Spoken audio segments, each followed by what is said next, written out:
Este vídeo vai ser bastante importante porque vamos falar sobre algumas das classes que são mais utilizadas quando estamos a construir o nosso layout. Já falámos aqui sobre o sistema de grid, mas é importantíssimo percebermos como é que funciona o sistema de spacing. E depois de eu vos explicar, vocês vão ver que torna-se tudo muito mais simples. Bom, nós temos então um conceito relacionado com o spacing ou com o espaçamento, que é o conceito de margem e padding. Margin significa a distância do elemento à sua volta, a distância para fora. Padding significa da fronteira do elemento para dentro.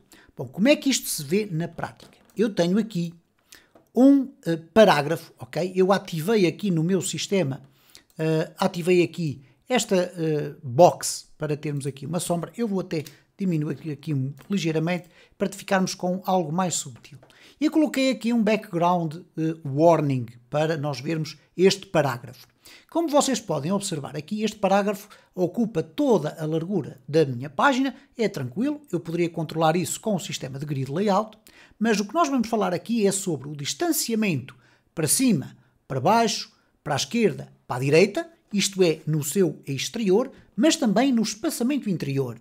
Ora, para isso, o Bootstrap, à semelhança do que já acontecia com as versões anteriores, contém um conjunto de classes de espaçamento.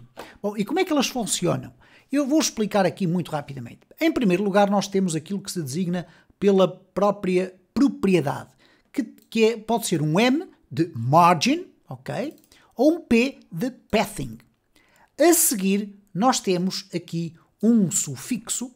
Por exemplo, nós podemos conjugar M com o T e ficar MT, ou MB, ou MS, ME, X, Y, etc. Bom, o que é que significam estas letras? Elas estão aqui explicadas, mas eu vou explicar em português. O T significa top, o B significa bottom, portanto top significa o topo, o bottom significa a parte de baixo, o S significa start, ao contrário do que acontecia com as versões anteriores do Bootstrap, em que nós tínhamos left e center e right, aqui nós temos start e end. Okay? O start é encostado à esquerda, o end é encostado à direita. O X significa que estamos a mexer em simultâneo na medida horizontal, quer à esquerda, quer à direita, e no caso do Y estamos a mexer em simultâneo no top e no bottom. Então significa que o X, quando for utilizado aqui juntamente com o M e com o P, vai atuar por cima do S e do E o Y vai atuar por cima do T e do B. Depois nós temos um hífen, ok? Um tracinho, que depois nós vamos utilizar para definir um determinado valor. Bom, estes valores vão de 0 a 5, vamos esquecer por aqui o auto. O auto muitas vezes é utilizado para centrar textos ou elementos, mas aqui neste caso não vamos ter necessidade de o ver. E cada um destes valores vão ter uma determinada medida. Isto é, se eu colocar o 0, vamos ficar exatamente como estamos. Mas se eu colocar um space de 1, é dado ali um espaçamento, seja ele uma margem ou um pathing, de 0,25 relativamente ao tamanho normal. Depois 0,5, depois vamos ter aqui um espaçamento de 3, que é um espaçamento intermédio. O 4 é 1,5, aqui neste caso será o equivalente a 1. É um espaçamento a dobrar, vamos lhe chamar assim, quase, não é vezes 2, mas é mais 1 de espaçamento. E depois temos finalmente o 5, que é um espaçamento de 3. Bom, como é que nós vamos ver isto na prática? Reparem, se eu chegar aqui, eu até já tenho aqui um PY-5. Isto foi apenas para quê? Para eu ter aqui um espaçamento na vertical. Tenho 5 de pathing aqui, isto é, interiormente eu tenho um distanciamento de 5 e aqui também tenho um distanciamento de 5. Mas o que eu vou fazer é retirar daqui esta classe e agora vai ficar tudo colado lá no topo. Ok? A não ser aqui a parte do body, porque eu estou a utilizar aqui um parágrafo e vocês já viram que ele tem aqui um espaçamento que é atribuído pelo próprio Bootstrap. Agora reparem o seguinte, para nós dizermos a este parágrafo que eu quero que ele tenha um espaçamento para cima de 3 e um espaçamento para baixo de 3, bom, nós vamos utilizar o margin, ok? Neste aqui, margin, e podemos dizer logo margin 5, ou melhor, vamos colocar 3. O que é que significa isto? Significa que este M, uma vez que não tem aqui nenhuma letra adicional, vai colocar uma margem de 3 a toda a volta do parágrafo. Então, quando nós olharmos para aqui, nós vamos perceber que há aqui a toda a volta um espaço em branco. Claro que eu posso aqui acentuar isso colocando um M5, porque aí vai ser mais notória a diferença. E reparem, apesar de eu ter aqui estas linhas, ok, que são linhas relacionadas com o body, o que nós temos aqui de facto é a apresentação deste parágrafo com um espaçamento para cada um dos lados, ok? Agora, se vocês perguntarem, então e como é que eu faço para fazer um espaçamento, por exemplo, só na vertical? Bom, neste caso eu tenho que especificar que eu quero uma margem top.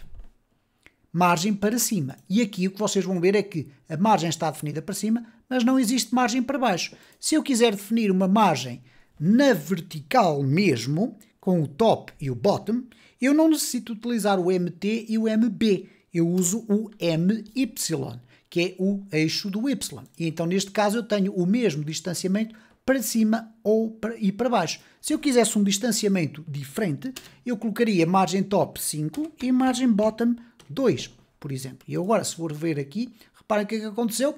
Não aconteceu. E, portanto, cuidado com esta utilização destas nomenclaturas. Na maior parte dos casos, o que vocês vão acabar por fazer é utilizar margens Y e margens X para ficar com espaçamentos mais ou menos equilibrados para cima e para baixo. Bom, na margem externa, nós estamos falados, basicamente. Para termos uma margem interna, bastará usarmos o P de pathing. E neste caso, o P vai acabar por fazer com que haja um espaçamento não fora do elemento, mas dentro do elemento relativamente ao seu conteúdo. Ok? Então, neste caso, o elemento não se distancia do topo, porque aí teríamos que usar a margem e não o pathing, mas o seu conteúdo distancia-se das fronteiras. Okay? Então reparem, se eu quiser em simultâneo ter um pathing de 5 e uma margem top de 5, aí não há qualquer problema. Eu posso usar aqui margem top de 5. O pathing está a toda a volta, a margem só vai ser para o topo. Então reparem, fica este espaçamento ali e depois tenho o meu elemento aqui. Bom, para nós termos uma percepção um bocadinho mais ou menos interessante sobre estas questões de espaçamento, eu vou colocar aqui uma margem top de 4, 3, 2 e 1. E aqui vou também fazer a mesma coisa. Vou colocar 1, 2, 3, 4 e 5. E, portanto, o que é que vocês vão acabar por ver aqui? Reparem, os espaçamentos estão a ficar diferentes, ok? Eu aqui tenho um espaçamento que eventualmente não ficou muito bem. Eu tenho aqui margem top de 4, ok. Temos aqui este que é de 3. Agora reparem na consistência que aqui está. Isto é, eu estou a criar um espaçamento tanto na vertical fora do elemento como dentro com o pathing, que vai variando e que até certa medida acaba por ser suficiente para vocês resolverem os vossos desafios de layout, ok? Obviamente que se vocês quiserem colocar classes de CSS que definem o margin e o pathing, vocês podem muito bem fazê-lo. Agora, o que é importante de facto é que, sabendo como funcionam aqui, e depois temos aqui um conjunto de exemplos, sabendo como funciona aqui esta combinação de elementos, que não é muito difícil, começamos pelo M ou pelo P, definimos depois se queremos ou não uma destas letras para termos o espaçamento na horizontal, na vertical, para cima, para baixo, para a esquerda, para a direita, etc. E depois o valor, e quanto maior for o valor, maior será esse espaçamento.